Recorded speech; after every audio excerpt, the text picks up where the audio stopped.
Ceritanya ada dua pria yang sedang berkeliling kampung, guys. Mereka sengaja untuk mencari orang yang suka bagi-bagi duit. Karena di kampung mereka suka ada orang yang suka bagi-bagi duit. Setelah mereka muter-muter, akhirnya mereka menemukan itu. Yang di dadanya bertuliskan peluk aku, 10 detik aku beri 100.000, berlaku kelipatan. Dan mereka pun sangat senang karena duitnya bisa dipergunakan untuk makan. Dan salah satu dari mereka memeluk duluan selama 10 detik. Kemudian setelah selesai diberilah duit 100.000. Dan temannya ini juga ingin mencobanya. Kali ini dia ingin memeluk lebih dari 10 detik biar duitnya dapat double. Tapi saat hitungan ke-11 ke atas, tiba-tiba pelukan orang itu sangat erat. Dan orang yang mengharapkan duit itu hampir tidak bisa bernapas, guys. Dan akhirnya salah satu dari dua pria itu meninggoy dalam keserakahannya, guys. Wah, makanya jangan serakah ya, guys. Ceritanya ada seorang pemuda yang baru saja tiba di kosan barunya. Setelah tiba, dia pun langsung membereskan semua barang-barangnya dan menyusunnya dengan rapi. Saat sedang lagi membereskan barang, tiba-tiba ada sebuah kotak yang bergerak dan berbunyi sampai terdengar berisik sekali, guys. Karena penasaran, dia pun membuka kardus yang bergerak tersebut. Setelah dibuka, ternyata isinya adalah boneka pocong, guys. Dia pun sontak kaget dan ketakutan. Karena takut, dia pun akhirnya membuangnya. Kemudian malam pun tiba. Dia pun tidur dengan sangat resah dan gelisah.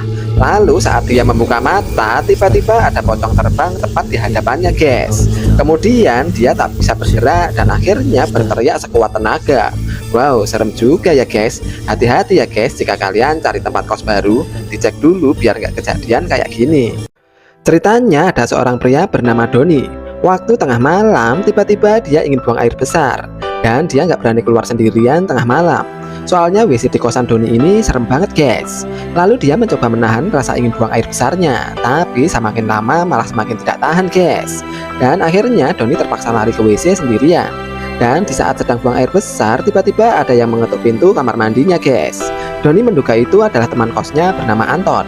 Dia teriak dari luar, "Don, cepetan, aku juga pengen beol nih." Doni di sini udah kesel banget. Dia jadi nggak konsen buat beolnya. Lalu nggak lama kemudian lampu WC-nya mati, guys. Dan suara temennya tiba-tiba menghilang dan tidak terdengar lagi. Dan di saat Doni ingin mengambil gayung, tiba-tiba ada makhluk seram di gayung tersebut, guys. Doni sontak kaget dan ketakutan banget. Lalu saat hendak keluar, dia malah terkunci dan dia nggak bisa keluar, guys. Waduh, serem banget ya. Gimana kalau itu terjadi pada kalian? Komen ya, guys. Pada suatu hari ada dua remaja yang lagi berjalan di tengah malam. Pada saat di tengah jalan, mereka berbincang tentang hantu, guys. Joko, salah satu remaja itu, memberitahu kalau pocong itu jalannya tidak melompat, guys. Arman pun ketakutan dan bertanya, "Terus kalau nggak melompat gimana dong?" Joko pun bertanya kembali sambil tersenyum jahat, "Memangnya kamu pernah melihat?" Selang beberapa waktu, temannya itu pun terbang. Lalu dia berubah menjadi sosok pocong, guys. Lalu Arman pun sangat ketakutan.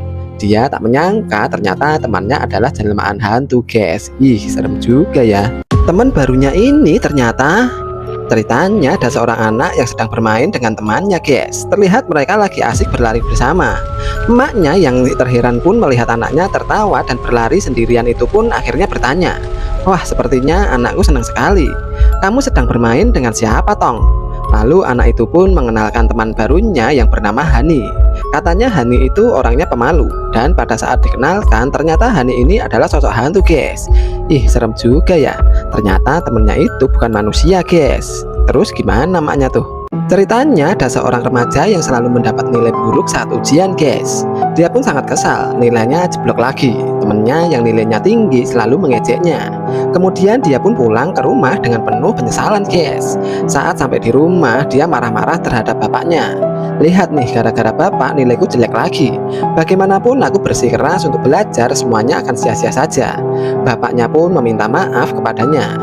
Dia pun juga kesal saat dimintai uang, bapaknya selalu tidak ada uang. Kemudian dia pergi belajar tapi lagi-lagi merasa stres. Dan tiba-tiba wajahnya berubah dan dia mengeluarkan api, guys. Lalu tiba-tiba bapaknya datang dengan wajah yang panik. Ia nggak tahu apa yang telah terjadi dengan anaknya. Waduh, kok serem ya. Kira-kira kenapa ya, guys? Komen ya.